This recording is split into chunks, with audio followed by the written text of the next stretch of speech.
Non una, ma molte volte le dichiarazioni alla stampa della consigliera regionale Milena Cecchetto, eletta in Consiglio regionale Veneto nelle fila della Lega, aggravano un quadro che già era apparso preoccupante alle prime battute. Vendevo macchine agricole, figuriamoci se posso essere turbata da azioni goliardiche o battute da caserma, ha spiegato la consigliera. Qui però, ha chiosato, non si tratta di uno scherzo, di fatto rispedendo al mittente le scuse con la pretesa giustificazione di un gesto goliardico, presentate con un comunicato apparso sul sito del Consiglio regionale dal collega di Fratelli d'Italia Joe Formaggio. Milena Cecchetto si ritrae alle domande, tanto che non è nemmeno stata lei a denunciare l'accaduto, ma la vicenda è ora al centro di un intervento che è insieme politico e istituzionale, perché Joe Formaggio è stato dapprima sospeso dal suo partito ed ora i fatti saranno valutati anche dal Consiglio di Presidenza del Consiglio regionale, convocato proprio per fare chiarezza e prendere eventuali provvedimenti. Difficile dire, tra tante ricostruzioni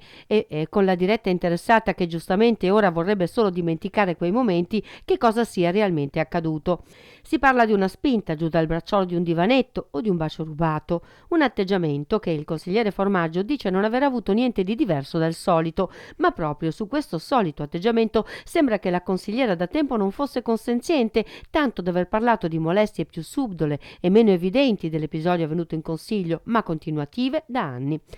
a cui lei avrebbe reagito invitandolo a smetterla. Di certo, entrambi hanno condiviso una lunga militanza politica e, in più di qualche circostanza, gli episodi potrebbero essere avvenuti in pubblico. Di certo una vicenda su cui merita essere fatta estrema chiarezza, soprattutto perché coinvolge una persona che siede a rappresentare tutti nelle istituzioni.